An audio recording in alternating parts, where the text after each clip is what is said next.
Que se passe-t-il lorsqu'un homme a tout? Une entreprise valant 1 milliard de dollars, une maîtresse trophée et une épouse discrète et sans prétention qu'il considère comme un simple objet de décoration. Julian Thorne était cet homme. Il se tenait au sommet de New York, prêt à recevoir le prix de l'innovateur de l'année. Et il choisit cette soirée, devant tout le monde, pour humilier publiquement sa femme, Amelia, au profit de sa maîtresse. Il pensait qu'Amelia était faible. Il pensait qu'elle n'était personne. Il n'avait jamais pris la peine de demander qui était sa famille. Il est sur le point de le découvrir, car son père vient d'arriver. Et ce n'est pas n'importe quel père. C'est un roi. Julian Thorne ne vivait pas seulement à New York. Il en était le propriétaire. Du moins, c'est ce qu'il croyait. Son entreprise, Thor Dynamics, était la coqueluche de Wall Street, un titan de la robotique et de l'intelligence artificielle qui l'avait propulsé d'un milieu modérément aisé vers la stratosphère des ultra-riches. Son visage était dans Wired, Forbes et Time. Il se considérait comme l'architecte du futur, et tout architecte a besoin d'une maison calme et bien décorée. Pour Julian, cette maison, c'était Amelia. Amelia Thorne. Duval était un fantôme dans son penthouse. Elle était belle d'une manière qui passait facilement inaperçue. Des traits doux et classiques, de grands yeux gris et un comportement calme que Julian avait d'abord trouvé rafraîchissant. Il l'avait rencontrée lors d'une réception diplomatique discrète. Elle lui avait été présentée comme Amelia Duval, une étudiante en histoire de l'art issue d'une bonne famille européenne. Julien, toujours prédateur, l'avait vue comme l'acquisition parfaite, belle, bien élevée, discrète et, supposait-il, docile. Il avait besoin d'une épouse pour compléter l'image du magnat stable et respectable. Elle était parfaite. Leur mariage de 3 ans avait été une lente érosion de sa présence. La voix de Julian était la seule qui comptait. « Amelia, le gala de bienfaisance de jeudi », disait-il sans lever les yeux de son téléphone alors qu'ils traversaient leur vaste hall d'entrée en marbre. « Tu seras assise à la table 14 avec les donateurs moins importants. Je veux que tu te contentes de sourire. N'essaie pas de parler de quoi que ce soit. De l'or, des fleurs, contente-toi de sourire. » « Bien sûr, Julien, » répondait-elle d'une voix à peine audible. « Et cette robe que tu portais la semaine dernière? La verte. Brûle-la, elle te donnait l'air provincial. Porte la noire, celle qu'Isabella a choisie pour toi. » Isabella, le nom flottait dans l'air entre eux, aigu et toxique. Isabella Vance était la directrice générale de Julian. Elle était tout ce qu'Amelia n'était pas. Aiguë, bruyante, vêtue de silhouettes effilées de Bottega Ventura et Tom Ford. C'était un requin et elle était, comme tout le monde dans leur cercle le savait, la maîtresse de Julian. Amelia passait ses journées dans une cage dorée. Elle gérait le ménage. Elle assistait aux œuvres caritatives dont Julian avait oublié qu'il était le mécène et elle parlait souvent au téléphone dans un allemand calme et rapide. « Avec qui tu parles tout le temps ?» avait demandé Julian une fois avec impatience. « Ma famille, Julian, juste mon père. »« D'accord, d'accord. La vieille garde des vignobles fortunés. Dis à ton papa que je suis trop occupé pour lui rendre visite ce trimestre. Peut-être l'année prochaine. » Il ricana, déjà en train d'envoyer un SMS à Isabella. Ce que Julian ne voyait pas, c'était ce que faisait Amelia lorsqu'il était absent. Il confondait son silence avec le vide.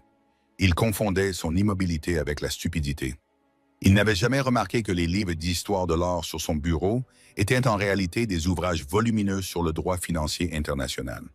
Il n'avait jamais vu que l'association caritative qu'elle gérait était un réseau complexe de subventions anonymes accordées à des start-up technologiques en difficulté, celles-là même qu'il essayait de mettre hors d'état de nuire. Il n'avait jamais remarqué que lorsqu'elle lui parlait en allemand, sa voix changeait. Le murmure doux et hésitant avait disparu, remplacé par un ton vif et autoritaire qui donnait des instructions précises et complexes. « Les actifs sont sous-utilisés », dit-elle calmement au téléphone un après-midi, en regardant Central Park. Thorne Dynamics fonctionne grâce à son ego. Il est exposé. Il pense que ses projections pour le 4e trimestre sont secrètes. J'ai lu le rapport complet. Il est sur le point d'acquérir Cyberlux, mais utilise ses actions personnelles comme garantie pour obtenir un effet de levier sur la fiducie principale. Une voix grave et accentuée répondit à l'autre bout du fil. Et la femme, Vance, le regard d'Amelia se durcit. C'est un handicap qu'il insiste pour promouvoir. Elle est négligente. Elle lui fournit des données qui confirment ses propres préjugés. Il se prépare pour le gala de l'innovateur de l'année, vendredi. Il considère cela comme son couronnement. Le conseil d'administration d'Allenberg s'impatiente de Liebing. « Je sais, papa, » répondit Amelia, « mais je devais m'en assurer.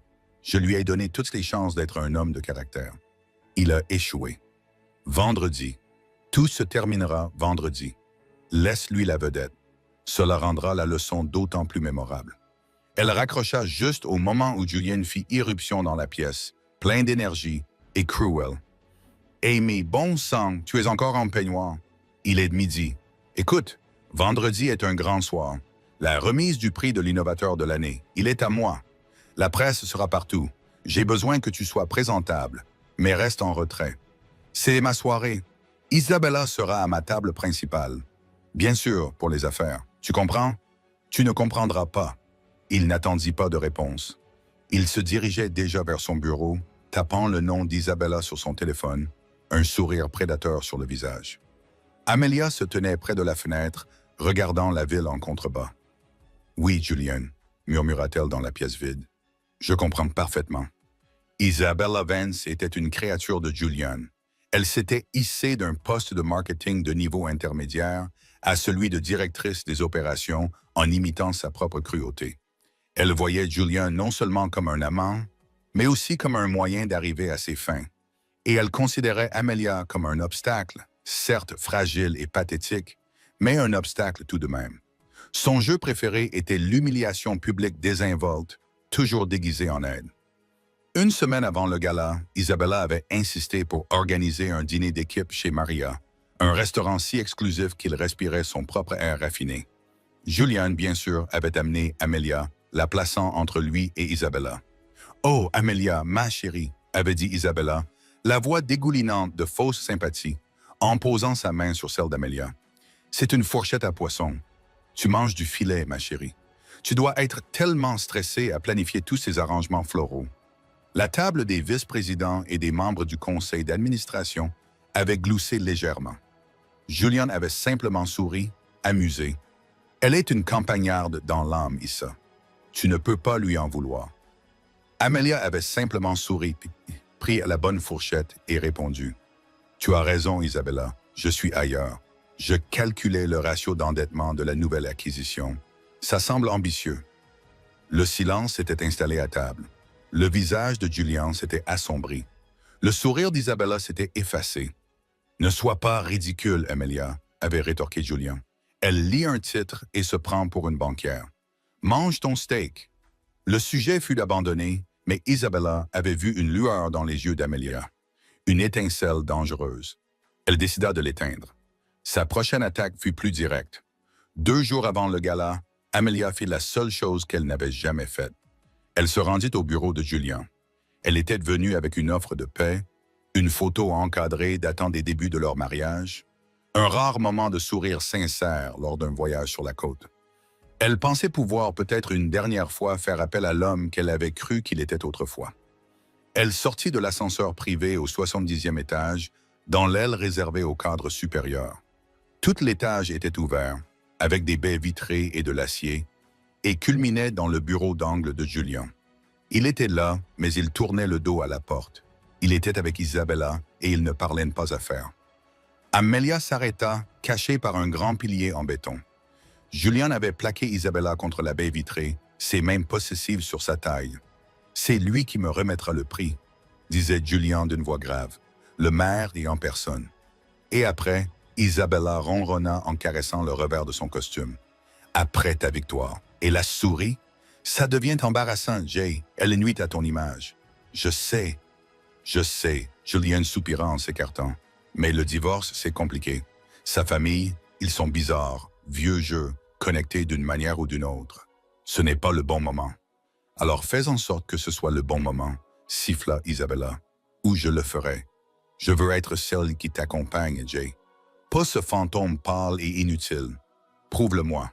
Vendredi, prouve à tout le monde que je suis ta partenaire, que c'est moi qui ai construit ça avec toi. Issa, ne le prouve pas ou je pars et j'emporte les plans d'intégration de Cyberlux avec moi. » Amelia n'avait pas besoin d'en entendre davantage. Elle voyait le calcul dans les yeux de Julien. Il choisirait la voie de la moindre résistance, la voie de sa propre gloire. Silencieusement, Amelia retourna dans l'ascenseur. Elle regarda la photo qu'elle tenait dans ses mains, les deux personnes souriantes sur la plage. Elle la laissa glisser de ses mains. Lorsque les portes de l'ascenseur s'ouvrirent au rez-de-chaussée, elle sortit, laissant le verre brisé et le souvenir souriant derrière elle sur le sol de marbre froid. Lorsque Julian arriva chez lui ce soir-là, Amelia était dans la bibliothèque en train de lire. « Tu n'es pas passé au bureau, dit-il d'un ton accusateur. « Non, Julian, j'ai été retenu. J'espère que ta réunion avec Isabella a été productive. » Il plissa les yeux, cherchant du sarcasme, mais son visage était un masque parfaitement impassible. C'était « Nous finalisons le discours du gala. » Il jeta une boîte en velours sur la table devant elle. « Ça, nous porterons ça. Et la robe noire, et pour l'amour de Dieu, fais quelque chose pour tes cheveux. » Et l'air vivante. Amelia ouvrit la boîte. À l'intérieur se trouvait un collier, une cascade de diamants éblouissante et voyante. Il était tape à l'œil, cher et complètement de mauvais goût. C'était le style d'Isabella. « Il est magnifique, Julian, » dit Amelia d'une voix douce comme de la soie. « Je le porterai avec fierté. » Il grogna, satisfait. Il avait apaisé sa femme, assuré son directeur général, et sa récompense l'attendait. Julian Thorne avait tout sous contrôle. La salle de bal du Plaza était noyée dans l'opulence. Une mer de cravates noires et de robes de couture scintillait sous la lumière de milliers de lustres en cristal. C'était le gala de l'innovateur de l'année, le summum absolu de la société technologique et financière new-yorkaise. Et ce soir, c'était le couronnement de Julian Thorne. Amelia se tenait à ses côtés sur le tapis rouge, le collier de diamants criards lui pesant comme un poids de plomb sur la clavicule. La robe noire était, comme il l'avait exigé, élégante mais sans intérêt. Julian. Les flashs des appareils photo crépitaient, formant un mur de lumière aveuglante. Julian, par ici. Qui vous habille? Tom Ford. Julian s'exclama, arborant son sourire prédateur parfait. Il enroula son bras autour de la taille d'Amelia, l'attirant vers lui comme un accessoire. « Et voici bien sûr ma merveilleuse épouse, Amelia. »« Amelia, que portez-vous » cria un journaliste.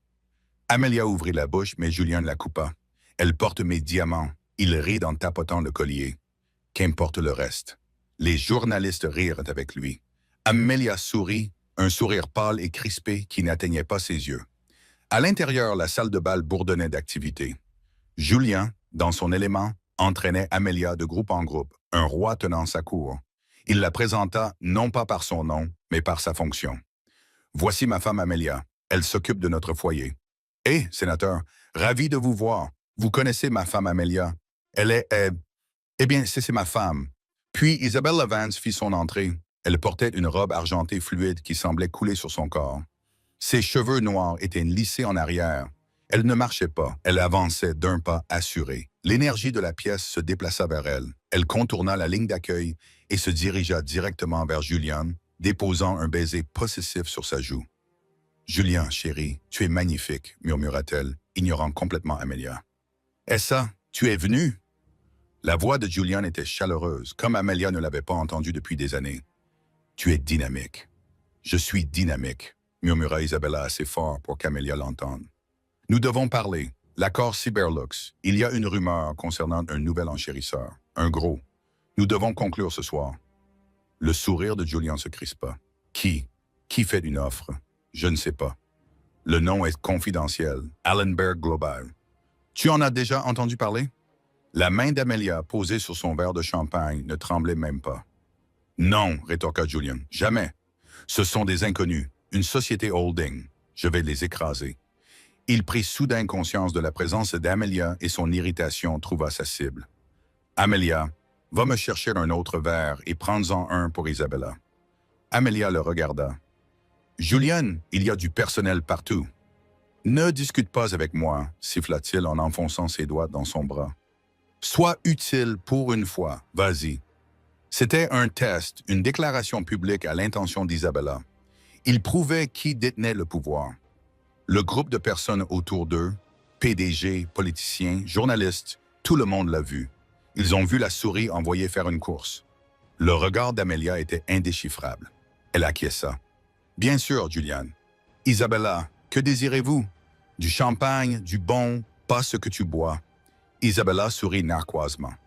Amelia se retourna et se dirigea vers le bar, mais elle n'avait pas fait 5 mètres que Julian, dans un geste théâtral pour marquer le coup devant le sénateur à côté de lui, balança son bras et la frappa accidentellement du revers de la main, renversant sa flûte de champagne pleine sur le devant de sa robe noire. La musique s'interrompit, suivie d'un cri collectif. « Oh mon Dieu !» dit Julien, la voix pleine d'exaspération. « Amelia, vraiment, maladroite, maladroite, maladroite.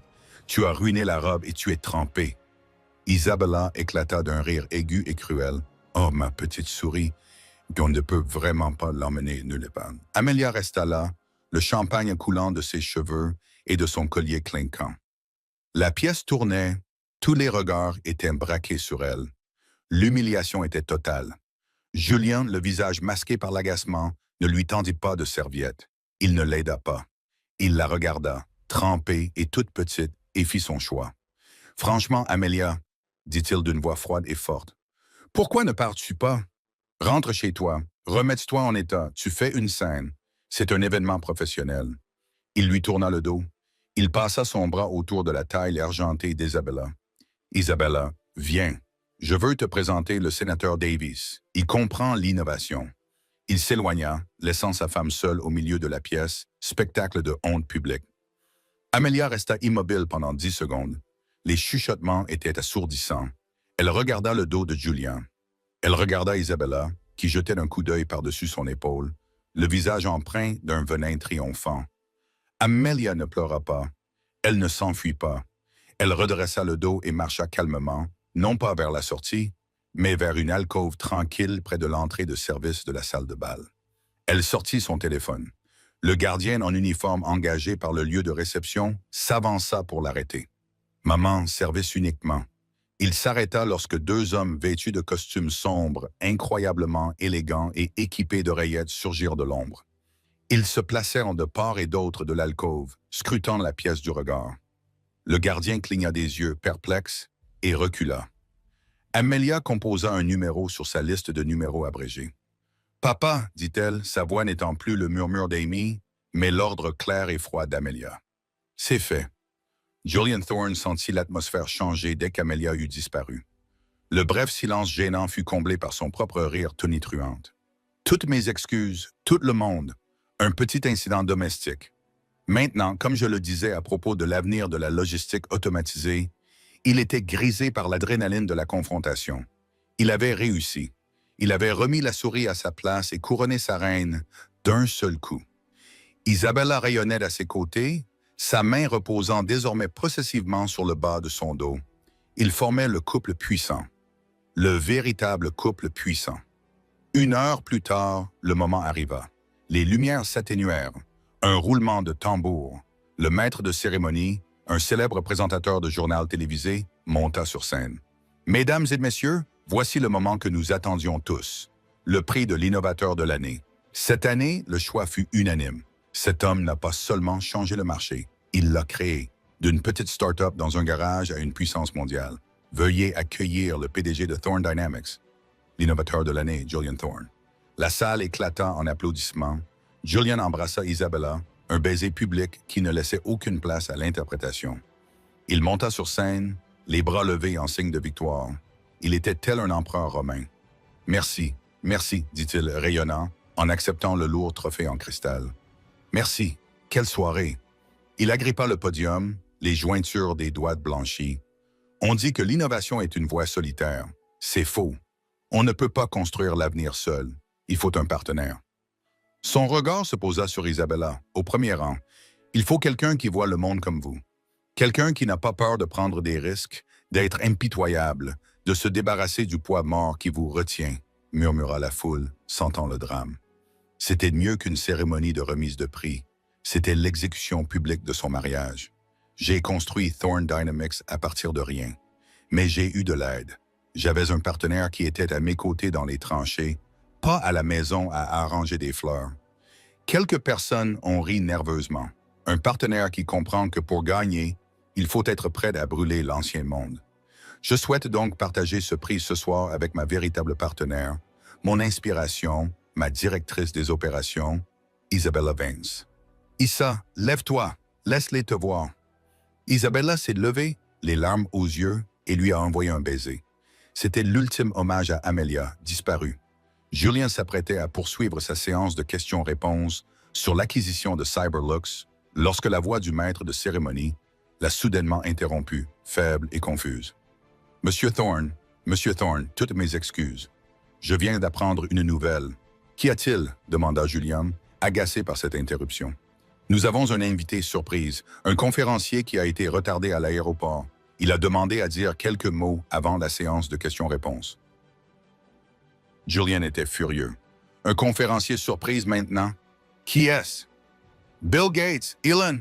Je n'ai pas été informé de cela. »« Non, monsieur, » répondit le maître de cérémonie, le visage pâle, en lisant la carte qui venait de lui être remise. « Mesdames et messieurs, veuillez accueillir chaleureusement notre distingué mécène et conférencier surprise, Son Altesse Sérénissime, le grand-duc Léopold d'Altenberg. » Une vague de confusion parcourut l'assemblée des nouveaux riches. Qui? Mais au fond de la salle, le sénateur Davis, le gouverneur et les 2 membres de la famille Rockefeller présents se levèrent tous. Instantanément, Julien et Isabella regardèrent, perplexes, un homme sortir de la même élégance dans laquelle Amelia avait disparu. Il avait la soixantaine bien avancée, des cheveux blancs hérissés et une posture militaire droite. Il portait un simple costume bleu marine impeccablement taillé, mais il dégageait une aura de puissance ancestrale absolue. Ce n'était pas un homme qui demandait le respect. Il était le respect. Il était flanqué des 2 mêmes hommes à l'air sérieux qui avaient gardé Amelia. Ce n'étaient pas des agents de sécurité. C'étaient des sentinelles. « All thing » murmura Isabella, le visage blême. Comme dans Allenberg Global. Julien sentit son sang se glacer. Le grand-duc monta sur scène. Il ne serra pas la main de Julien. Il ne reconnut pas le prix. Il se dirigea directement vers le podium et le maître de cérémonie, un homme célèbre pour ses questions incisives aux dirigeants mondiaux, lui tendit simplement le micro et recula. Léopold d'Altenberg regarda la foule scintillante, ses yeux bleus comme des éclats de glace. « Bonsoir. » Sa voix était un grondement grave et cultivé, accentué et amplifié, qui fit taire toute la salle de bal. « Je suis Léopold. » Il tourna légèrement la tête et regarda Julien Thorne pour la première fois. « Un discours fascinant, Monsieur Thorne. » Le silence dans la salle de bal n'était plus poli. Il était lourd et absolu. Julien Thorne, qui avait dominé cette salle quelques instants auparavant, était désormais une statue, un accessoire sur sa propre scène. Le grand-duc Léopold observa la foule.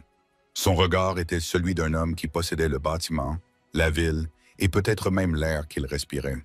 « Je suis ici ce soir pour 2 raisons, commença Léopold, d'une voix calme et mortelle. La première est en tant que mécène de la véritable innovation. La holding de ma famille, l'Altenberg Global Initiative, croit depuis longtemps au financement de l'avenir. Nous croyons en l'intégrité, en l'honneur, en la personnalité. » Il laissa le mot « caractère » flotter dans l'air, comme une accusation délibérée. Nous observons discrètement le secteur technologique américain à la recherche d'un nouvel investissement fort, d'une nouvelle division sur laquelle nous appuyer. Nous recherchons une vision, mais aussi la stabilité. Julien, sentant une opportunité, s'avança, son sourire arrogant réapparaissant. « Votre Altesse Sérénissime, Julien Thorne, PDG de Thorne Dynamics. Peut-être pourrions-nous, » Léopold leva une main, paume vers l'extérieur. Ce n'était pas un geste ample, mais il arrêta Julien aussi efficacement qu'un mur de briques. « Je sais qui vous êtes, Monsieur Thorne, » dit le duc, baissant légèrement la voix. « Je connais également Mademoiselle Vance. » Isabella, qui se languissait, se figea. L'Altenberg Global Initiative, poursuivit Léopold en se tournant vers l'auditoire stupéfait, est un fonds stratégique de 500 milliards de dollars. Nous ne faisons pas d'offres sur les entreprises. Nous les acquérons. À partir de 21h30 ce soir, nous sommes le nouvel actionnaire majoritaire de Cyberlux. Le monde de Julien bascula. Quoi? C'est impossible. Mon accord devait être conclu ce soir. Votre accord, dit Léopold, était un rachat par endettement utilisant des actifs personnels. Le conseil d'administration de Cyberlux préférait de l'argent liquide. Mon argent? Vous, Julien bredouillait.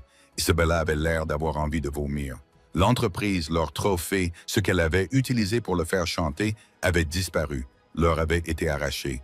Mais ce n'est pas la raison principale pour laquelle je suis ici, dit le grand-duc, son ton passant de celui d'un raider à quelque chose de beaucoup plus personnel. Je suis ici en tant que père, murmura-t-il confus. Ma famille et moi venons d'une petite région tranquille d'Europe. Nous ne faisons pas étalage de notre présence. Nous croyons aux anciennes traditions selon lesquelles la valeur d'une personne réside dans ses actions et non dans son titre. Ma fille partageait cette opinion. C'est une femme dotée d'une intelligence redoutable, diplômée en finance de la LSE et en droit de Yale. Mais elle s'inquiétait. Elle craignait que le monde ne voie que son titre, que les hommes ne la désirent que pour son nom. Le visage de Julian était un masque de confusion. Il ne comprenait pas. Il y a 3 ans, a raconté Léopold, le regard perdu au fond de la pièce, elle a demandé à mener une vie normale, à venir en Amérique sous un autre nom, celui de sa mère, Duval, pour voir si elle pouvait trouver un partenaire qui l'aimerait. Amelia Duval et non la personne qu'elle est vraiment. Elle voulait, comme elle l'a dit, voir les loups dans leur habitat naturel. Julien retint son souffle. Amelia Duval, le nom de sa mère, allemand. Papa, vieille famille. Étrange, lié. « Oh mon Dieu !» murmura Isabella, en portant la main à sa bouche. Les yeux de Léopold transperçaient ceux de Julian. Elle rencontra un homme qu'elle croyait être un bâtisseur, un visionnaire. Elle respectait son dynamisme. Elle tomba amoureuse de lui. Elle lui donna sa loyauté, sa confiance, son capital. Julian tituba en arrière, sa main agrippant le podium pour se soutenir. Son capital? Quel capital? Elle n'a rien. Elle a tout, imbécile. La voix de Léopold se transforma soudain en rugissement. Son calme aristocratique vola en éclats, révélant la fureur d'un lion. La fiducie familiale provinciale, que vous avez si arrogamment rejetée dans votre contrat prénuptial, est le principal investisseur silencieux de Thorne Dynamics. L'argent de poche de ma fille a financé toute votre série B. La salle de bal était en proie au chaos. Les gens se levaient, leurs téléphones à la main. C'était une prise de contrôle hostile. C'était un feuilleton. C'était la fin de Julian Thorne. Ma fille est une personne calme. Elle est gentille. Elle est indulgente. Je lui ai dit que tu étais un serpent. Elle voulait voir le bon côté de toi, mais un homme qui rabaisse sa femme, un homme qui humilie publiquement la mère de son enfant à naître. Un nouveau cri d'horreur collectif s'éleva. Julian, blanc comme un linge, regarda la foule. À naître? Non. Non, elle ne l'est pas. Elle l'est, dit Léopold, la voix tremblante de rage, ce qui était terrifiant à voir. Et toi, mon garçon, tu l'as poussée devant eux. Le duc se retourna. Mais ma fille n'est pas seulement une femme aimable.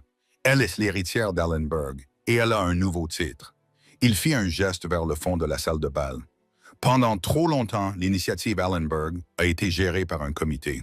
Il est temps d'avoir une vision unique et ciblée. Je suis ici ce soir pour mon dernier acte en tant que président, afin d'annoncer le nouveau PDG mondial de l'Allenberg Global Initiative, une entreprise de 500 milliards de dollars. Veuillez accueillir ma fille, Son Altesse Sereine, la princesse Amelia d'Allenberg. Le monde s'est arrêté. Tous les regards se sont tournés de la scène vers le fond de la salle. La niche, les doubles portes de l'entrée de service se sont ouvertes, poussées par les 2 gardes ressemblant à des sentinelles, et Amelia est sortie. Mais ce n'était pas Amy. Ce n'était pas la souris. Elle avait abandonné la robe noire tachée et bon marché. Elle portait désormais ce qu'elle avait en dessous, une robe magnifique, simple et incroyablement élégante, d'un bleu saphir profond. Ses cheveux, qui étaient humides et filasses, étaient désormais relevés en un chignon royal sévère. Le collier de diamants voyant offert par Julien avait disparu. À sa place se trouvait un simple rang de perles parfait. Elle ne se tenait plus voûtée. Son dos était droit, son menton était haut. Elle ne ressemblait pas à une épouse. Elle ressemblait à une reine. Elle traversa le centre de la salle de bal. La foule s'écarta devant elle comme la mer Rouge. Les chuchotements formaient un véritable ouragan. C'est elle, une princesse.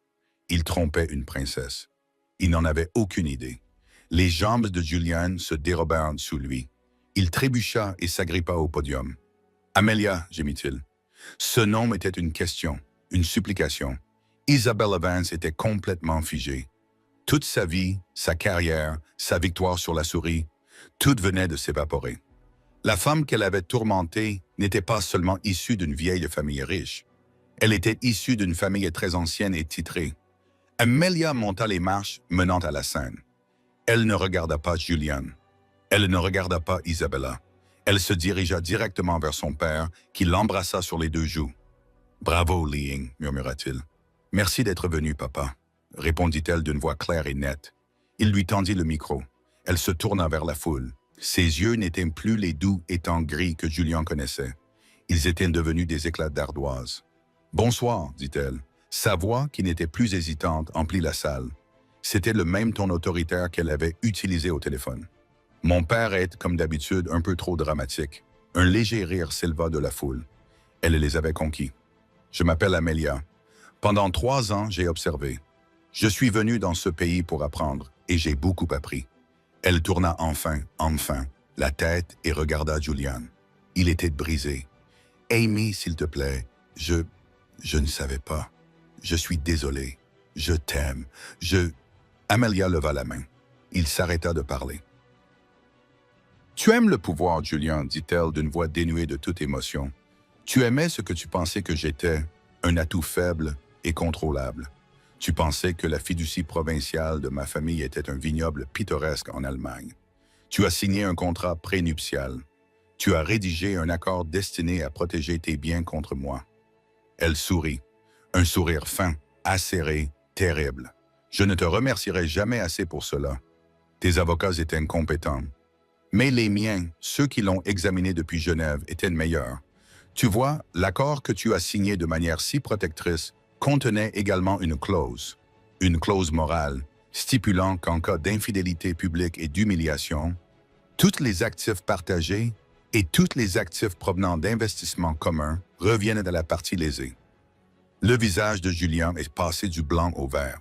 « Des investissements communs? Quoi? Nous n'avons pas d'investissement commun.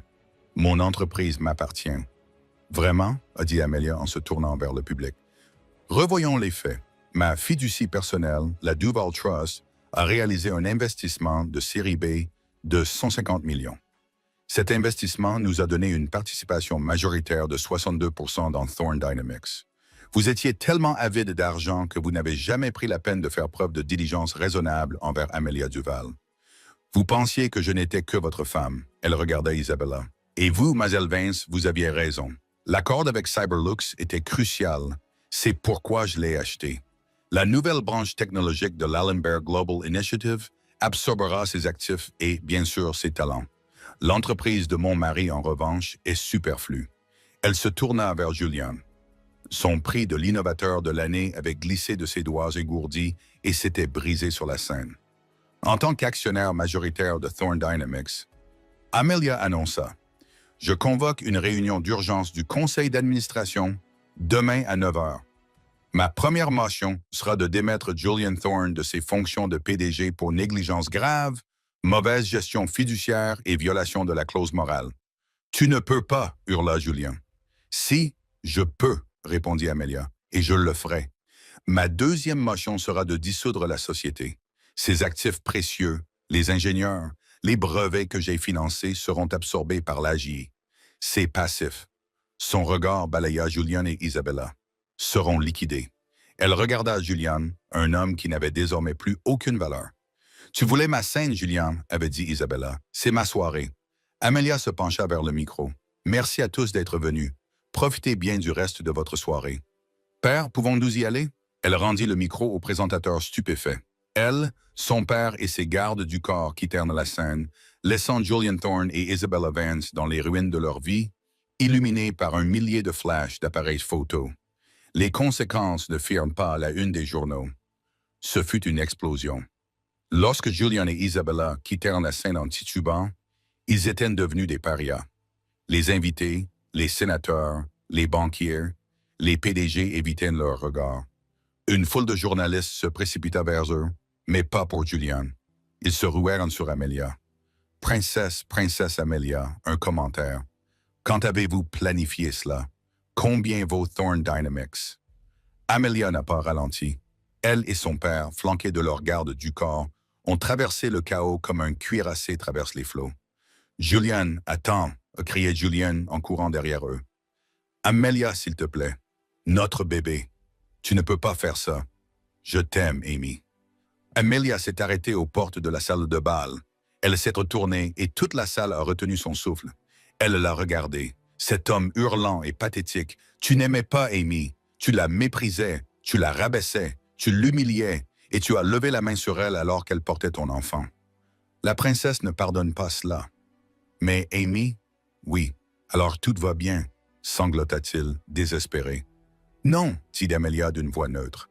Cela signifie qu'Amy te fait preuve de la clémence qu'elle aurait eue. La princesse vous aurait fait emprisonner pour fraude. La princesse aurait poursuivi Madame Vance pour espionnage industriel. Amy reprend simplement son entreprise et demande le divorce. Au revoir, Julian. Elle se retourna et sortit. Les 48 heures qui suivirent furent un tourbillon de destruction juridique et financière. Les cartes de crédit professionnelles de Julian furent refusées avant même qu'il ne rentre chez lui. Les serrures de l'appartement terrasse avaient été changées. Sa clé de l'ascenseur privé ne fonctionnait plus. Il s'est retrouvé littéralement dans la rue en smoking. La réunion du conseil d'administration de 9 Bourg a consisté en une conférence téléphonique de 10 minutes.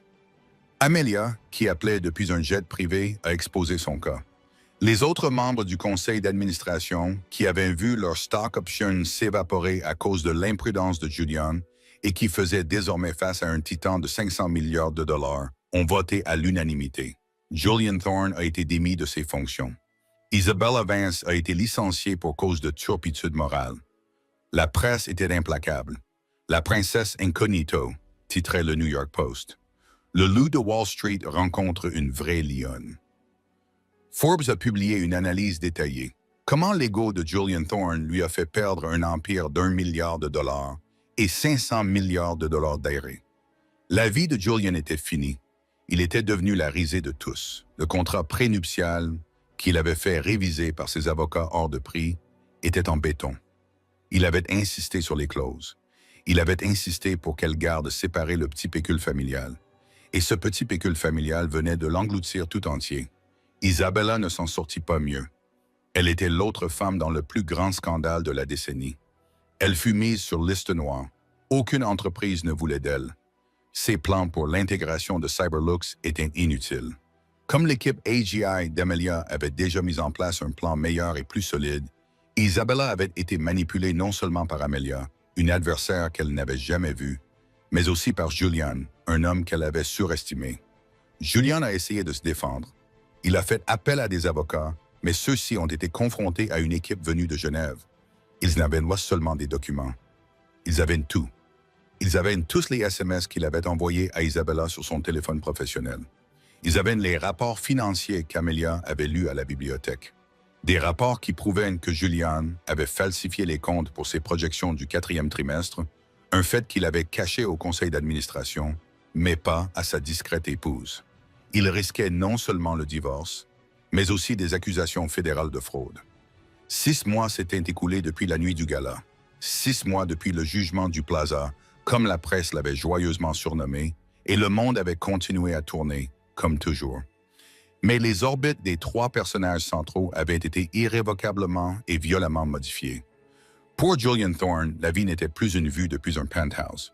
C'était un appartement de 2 chambres au 2e étage, avec de la moquette beige, dans un immense complexe sans caractère à Fort Lee, dans le New Jersey. La vue sur le Hudson était toujours là, mais c'était une caricature amère et lointaine de la vue panoramique dont il jouissait autrefois.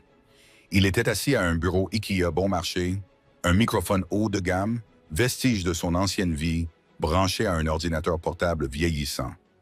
Le reste de la pièce était dépouillé, meublé des quelques objets que les avocats de Genève n'avaient pas considérés comme provenant des biens communs. Un prix de l'innovateur de l'année, cassé et recollé, trônait sur son étagère, monument à sa propre stupidité.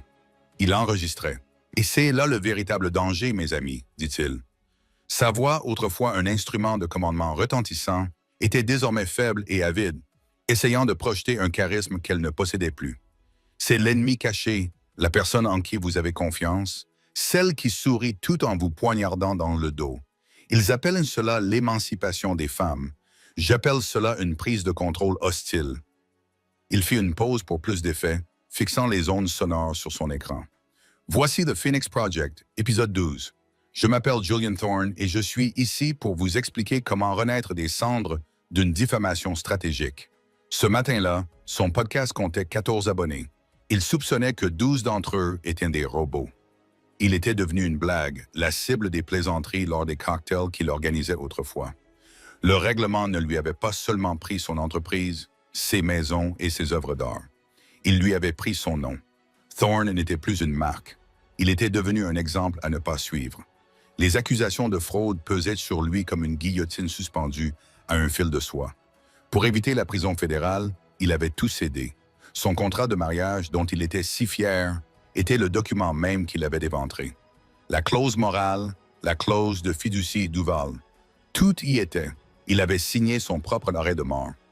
Un coup sec à la porte de son appartement le fit sursauter. C'était le facteur, l'air agacé, avec une lettre recommandée. Julian la signa. Elle provenait d'un cabinet d'avocats de Genève. Ses mains, qui n'étaient plus fermes, tâtonnèrent avec le carton épais. Ce n'était pas une nouvelle menace. C'était une conclusion. La dissolution de votre mariage avec Amelia Duval-Altenberg est désormais officialisée par le canton de Genève. C'était fini. Il s'effondra sur son canapé bon marché, la lettre à la main. Il essaya de faire monter en lui la rage, le feu qu'il avait autrefois, mais tout ce qu'il ressentait était un immense vide glacial. Il avait perdu. Il n'avait pas seulement été surpassé. Il avait joué tout ce temps à un jeu différent, plus modeste. Il essaya d'appeler Isabella. Il avait essayé les premières semaines de la retrouver, de s'allier avec elle, de faire quelque chose, mais son numéro avait été déconnecté. Son email lui était revenu. Elle avait disparu. Pour la première fois de sa vie, il était complètement et totalement seul. Il regarda son ordinateur portable. Les dangers de l'ambition féminine, marmonna-t-il, essayant un nouveau titre. Il n'avait rien appris. Isabella Vance, désormais connue sous le nom d'Issa Martin, descendit d'un bus urbain sous une pluie fine protégeant ses cheveux avec un exemplaire du Chicago Tribune. Elle entra dans un immeuble de bureaux gris et brutaliste en passant une simple carte magnétique en plastique. Elle était responsable de la stratégie de contenu pour un assureur régional de taille moyenne. Sa vie n'était plus Tom Ford, Mara et les jets privés. C'était Ann Taylor Loft, un déjeuner emballé dans un Tupperware et un box qui sentait vaguement le café brûlé. Elle avait été mise sur liste noire, effacée. La clause de turpitude morale dans son licenciement signifiait qu'elle n'avait reçu aucune indemnité de départ. Le scandale l'avait rendue inemployable dans tous les cercles de la haute finance ou de la technologie. Elle était toxique. Elle était la maîtresse qui avait contribué à humilier une princesse. C'était une image dont elle ne pouvait se débarrasser. Alors, elle avait fait ce qu'elle avait toujours fait. Elle s'était adaptée. Elle était un requin et elle survivrait, même dans ce petit étang boueux. Elle s'assit à son bureau et alluma son vieil ordinateur Dell. Son manager de 26 ans, un homme nommé Kyle avec une malheureuse barbichette, passa à côté d'elle. « Gros jour, Issa », dit-il d'un ton enjoué. Les analyses du troisième trimestre pour la campagne Bumper to Bumper sont arrivées. Essaie de rendre le PowerPoint plus accrocheur cette fois-ci. « D'accord, Kyle », répondit-elle avec un sourire crispé. Alors qu'elle travaillait, collectant des données fastidieuses, son regard se posa sur un magazine posé sur le bureau de son collègue. C'était le dernier numéro de Time. La couverture était une peinture, un portrait majestueux, sévère et magnifique. Amelia n'était pas vêtue d'une robe, mais d'un tailleur moderne et strict. Ses cheveux étaient tirés en arrière. Son regard était direct, intelligent et sans compromis. Sa grossesse était visible, symbole subtil mais indéniable de son pouvoir. Le titre, La princesse PDG. Comment Amelia Allenberg redéfinit le pouvoir mondial. Isabella le fixa du regard. Elle sentit une bile familière lui monter à la gorge. Mais ce n'était pas seulement de la colère. C'était autre chose. Un respect froid, vif et douloureux. Elle s'était trompée. Elle avait vu Amelia comme une souris, un obstacle insignifiant à éliminer. Elle n'avait jamais, pas une seule fois, envisagé qu'Amelia était une lionne en repos. Que tout son mariage, son rôle d'épouse soumise, n'était qu'une diligence raisonnable qui avait duré 3 ans. Amelia n'avait pas été une victime. Elle avait été une éclaireuse. Elle s'est jouée de nous. murmura Isabella pour elle-même. Elle s'est jouée de nous tous. Elle le voyait maintenant. Amelia n'avait pas seulement gagné.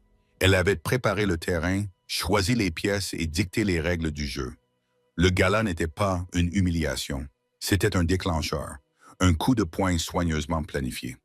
Isabella regarda son PowerPoint de bout en bout. Elle avait été la directrice des opérations de Julian. Elle avait été au cœur de tout. Et maintenant, elle était là. Elle n'avait pas seulement été un boulet qu'il avait mis de côté. Elle avait été un pion dans le jeu d'Amelia, une idiote utile et prévisible. Elle ferma les yeux, prit une profonde inspiration et ouvrit une nouvelle diapositive. Analyse du 3e trimestre. Elle survivrait. Elle se battrait pour revenir. Cela prendrait une décennie, mais elle y parviendrait. Et cette fois, elle ne sous-estimerait jamais les personnes discrètes. La salle du conseil était silencieuse, flottant à 40 étages au-dessus du lac Lehman. Le sommet enneigé du Mont Blanc était visible au loin. À la tête de la table en verre de 12 mètres de long était assise Amelia Dallenberg. Elle était enceinte de 8 mois et elle était incontestablement aux commandes. La Enberg Global Initiative, le fonds géant endormi de 500 milliards de dollars, était désormais réveillé et affamé. Les projections pour le nouveau centre d'innovation AGI-US sont acceptables, dit Amelia, d'une voix calme, mais qui résonnait dans l'acoustique parfaite. La douzaine de vice-présidents, vétérans chevronnés de la finance et de la technologie, se penchèrent en avant. Mais nous ne sommes pas ici pour nous contenter de projections acceptables. Elle se tourna vers un homme à sa droite, un quinquagénaire aux yeux vifs et nerveux, caractéristique d'un génie. Dr. Harris, dit-elle, vous étiez à la tête du département R&D de Thorne Dynamics, mon prédécesseur. Vos notes indiquaient que vos recherches sur le stockage d'énergie par pointe quantique étaient intéressantes d'un point de vue académique, mais non viables d'un point de vue commercial. Il a coupé votre financement. Le Dr. Harris déglutit et acquiesça. C'est vrai. Julian voulait une nouvelle application, quelque chose pour les actionnaires. Il disait que mon travail était trop lent, trop coûteux. Amelia acquiesça en tapotant l'écran avec son stylet. Il avait tort. J'ai lu votre thèse originale, celle que vous avez publiée avant de rejoindre son entreprise. C'est le document le plus brillant que j'ai lu en 10 ans dans le domaine de la science des matériaux. Le docteur eut l'air stupéfait. Julian Thorne voulait créer une marque, dit Amelia en balayant la table du regard. Nous sommes ici pour construire l'avenir. Dr. Harris, l'AGI accorde à votre laboratoire un nouveau budget illimité. Je veux un prototype fonctionnel dans 18 mois. Je liquide, comme dirait mon prédécesseur, la division qui travaillait sur son application de réseau social. Vous disposerez de l'ensemble de son personnel. Pouvez-vous le faire? Le Dr. Harris, un homme qui avait été rabaissé et mis à l'écart pendant 3 ans, regarda sa nouvelle PDG. Il ne voyait pas une princesse, mais une visionnaire. « Oui, dit-il, la voix chargée d'émotion. « Oui, Votre Altesse, oui, je peux le faire. »« Bien, dit Amelia, et appelez-moi Amelia, s'il vous plaît. » Son père, le grand-duc Léopold, était assis à l'autre bout de la table. Il était président émérite, un titre qu'il avait inventé et qui, selon lui, lui permettait d'assister à toutes les réunions sans avoir à faire le moindre travail. Il observait sa fille, les yeux remplis d'une fierté profonde et débordante. Il l'avait libérée. Il l'avait vue transformer une blessure personnelle humiliante en une victoire stratégique mondiale. Il savait qu'elle était une bien meilleure dirigeante qu'il ne l'avait jamais été.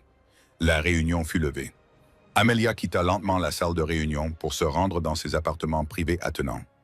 Ce n'était pas un palais, mais un appartement élégant et moderne, comprenant une nurserie, un bureau et une chambre. Son assistante, une Suissesse vive d'esprit nommée Ahara, l'attendait. « Votre Altesse, dit Ahara en lui tendant une tablette et une enveloppe épaisse. Cela vient d'arriver du service juridique. » Amelia regarda l'enveloppe, le cachet de la poste de Genève. Elle savait ce que c'était. Et Ahara a dit ceci. Elle brandit le magazine New Time. Amelia regarda la couverture. La princesse PDG. Elle laissa échapper un petit rire sec. Ils ne comprennent toujours pas. N'est-ce que pas? Ils sont toujours aussi obsédés par le titre. C'est une image puissante, maman. C'est une distraction, dit Amelia. Même si elle le prit, elle s'assit dans un fauteuil confortable donnant sur le lac. Elle ignora le magazine et prit l'enveloppe. Elle l'ouvrit. Le jugement définitif, la dissolution. Un seul mot sur une seule page qui réduisait à néant 3 années de sa vie. Elle s'attendait à ressentir quelque chose. Du triomphe, de la colère, des regrets. Au lieu de cela, elle ressentit un profond déclic silencieux, comme une lourde porte verrouillée qui s'ouvrait. C'était le bruit de son passé qui retrouvait sa place. Elle prit un stylo et signa le document de reconnaissance finale. Amelia Duval Allenberg. Elle n'était pas une épouse, elle n'était pas une victime. La princesse était un rôle qu'elle jouait pour le public, tout comme Amy la souris avait été un rôle qu'elle avait joué pour Julian. C'était des costumes. Elle se tenait debout, le document signé à la main, et se dirigea vers la nurserie. La pièce était simple, élégante et remplie de livres sur la science, l'art et l'histoire. Elle posa sa main sur son ventre et sentit un coup de pied fort et impatient. Elle pensa à Julian dans sa chambre louée, criant dans le vide. Elle pensa à Isabella dans son box gris, brûlant d'une ambition amère. C'étaient des personnages tragiques, prisonniers du passé, obsédés par ce qu'ils avaient perdu. Amelia regarda les montagnes. Elle ne regardait pas en arrière, elle regardait vers l'avenir. Il pensait que j'étais un poids de mort. Elle murmura à son enfant à naître. Il avait oublié.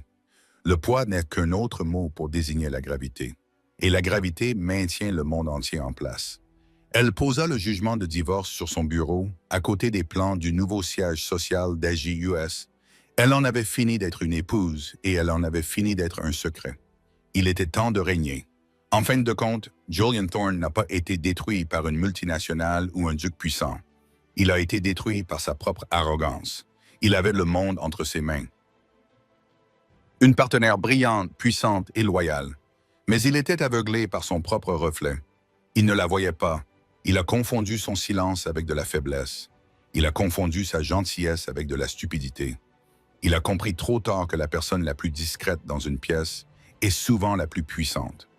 Amelia n'a pas seulement repris son entreprise. Elle a repris sa vie et a bâti un empire sur les cendres de son ego. Qu'avez-vous pensé de cette histoire? Croyez-vous au karma? Dites-moi dans les commentaires ci-dessous ce que vous avez pensé de la chute de Julian et de la décision ultime d'Amelia. Si vous avez aimé ce drame, n'hésitez pas à cliquer sur le bouton « J'aime », à partager cette vidéo avec quelqu'un qui a besoin de voir une histoire où justice est faite et surtout, à vous abonner à la chaîne pour découvrir chaque semaine d'autres histoires fortes. Nous vous voyons et nous vous apprécions. Merci d'avoir regardé.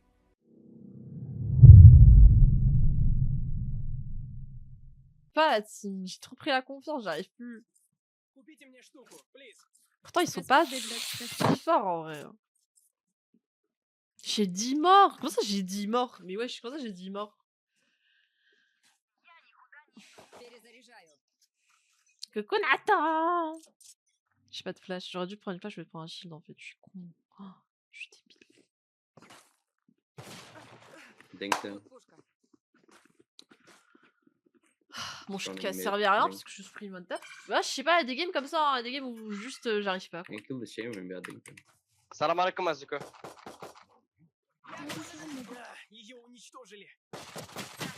I think Reyna too. Both hit 100.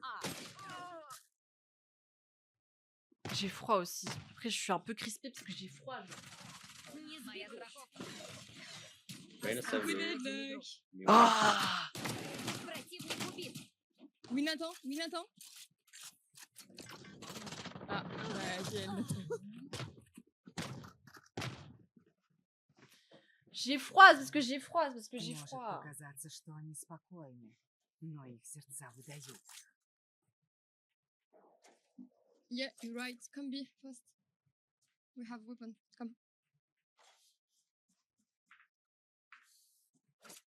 Je suis en 5-11, frère. La honte. Maybe just be careful here and Geeko gonna splash and we're gonna push fast, okay? They have just chamber. It's easy to push the side. Jag vill flash off angle or side. Vad gör You side. It's better. Maybe Okay. just you get Care off here. angle. Azuko, je t'aime. Nice. Where's my flash? Ready? 3, 2, 1. Ready? 3, 2, 1. Ограничился. Give me bomb. Tell up. Drop bomb. Tell up. Остался один врач.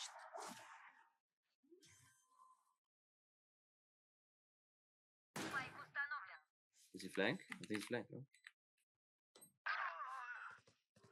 Nice. Nice. Coucou. Coucou Vénus, merci de ton follow. Coucou Azuko. Coucou Mira. Attends, mon crosshair, je l'ai pris sur Valorant Crosshair. Il y a un site, tu mets Valorant Crosshair et tu as tous les crosshairs. Et du coup, il y a mon crosshair si tu veux. Mais le site, c'est Valorant Crosshair, Mira. Ouais, j'ai fait 2 kills, ça part de là, la team. Ça part de là, ça part de là. Il faut juste que ça s'allume. Mon chauffage, j'ai pas allumé là. J'ai demandé d'allumer le chauffage, ça... Ils ont pas allumé le chauffage là. Du coup, j'ai froid. Come guys, come B. T'expectes. Où il est? Jinx.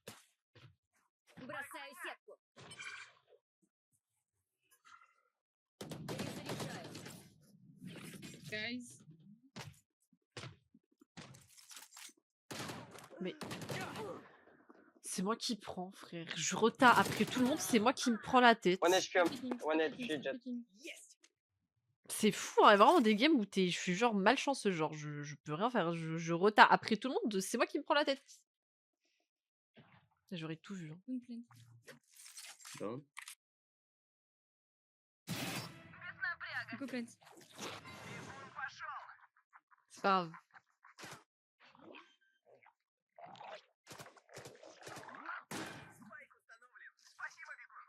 One enemy. One enemy. Come.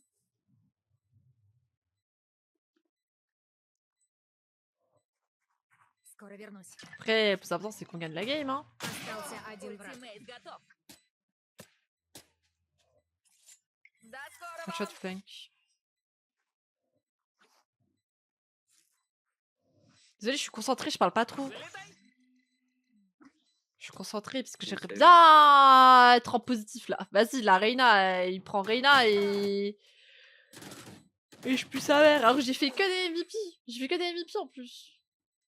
Et là, je sais pas, j'ai trop froid. Parce que faut attendre que le chauffage se chauffe. Ah, c'est pas grave. Bien grave, là on a 18 subs. Ouais. I have my ult. Let's push B again. Là, Just push vraiment, the side. les subs, je suis désolée, là, je rajoute pas beaucoup de subs en vrai.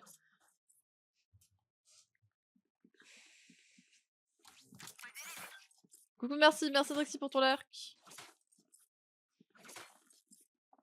Okay, buy him close. What did you say? Okay, buy him close. Спасибо. Yeah, sorry.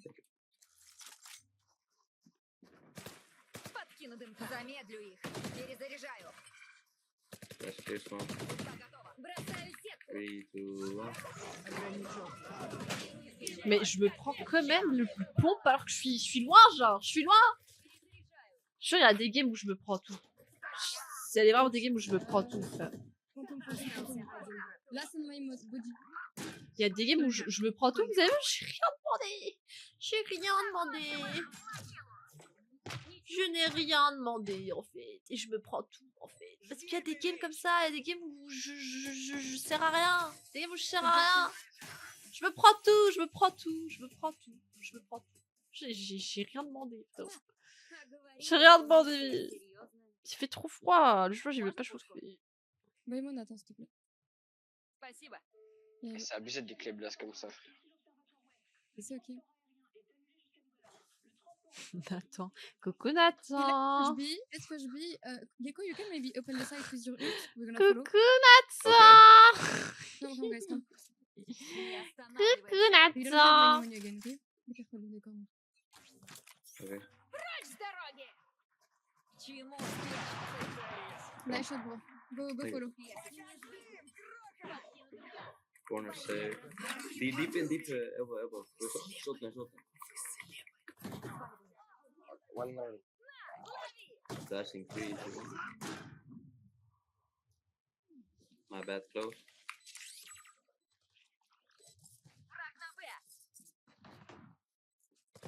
Остался один враг.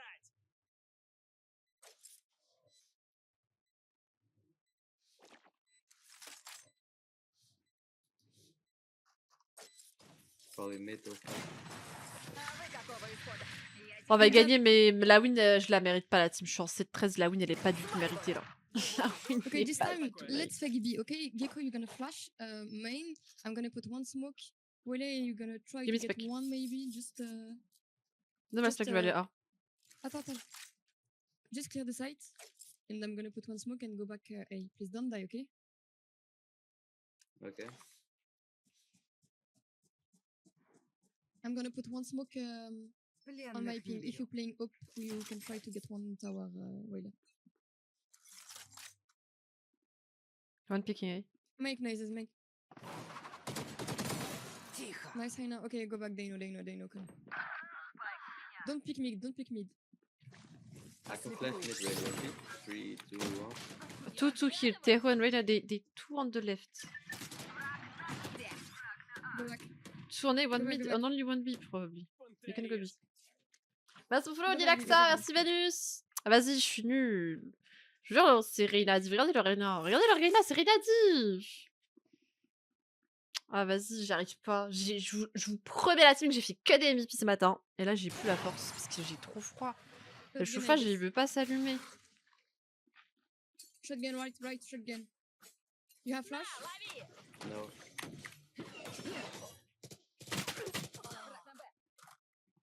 Dans la team. Okay, no, never. On even. Остался один игрок. My bad. Освежает. Oh, le gecko. Ouais, le gecko, il a tout raté. Dommage. Pas de chance. Si le gecko est pris dans un kill, il a tout raté. TNT. Il a tout raté. Kawaii. My bad, bro, my bad. It's okay. No, bro.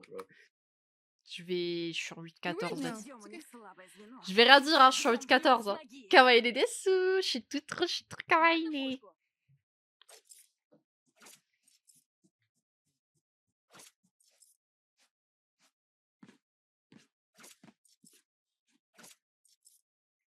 You can drop me, please. Nico. Sorry. Genre une mauvaise game, je fasse Maybe plus let's de push kills. fast again, B. With the spike. Be careful, chamber gonna ult, I guess. Tu as une diff avec le délai? They're drawing. Спайк сброшен. Diff de quoi? Жму на тормоз. Не Diff de quoi? включайте. Dash to 4. Ready, I can flash. Ready? Ограничился. On backside. Backside. Je suis here. Mais je sais pas tirer la team. Vraiment, je sais pas tirer, genre. Vraiment, j'ai rien à voir. Освежает. Je me bois de la javel. Oh my bad. J'ai rien à souvenir, je suis désolée. Mais dès que je buvrai, je penserai à toi. En plus, j'ai bu un thé, j'ai rien, je suis nulle, j'arrive pas à tirer.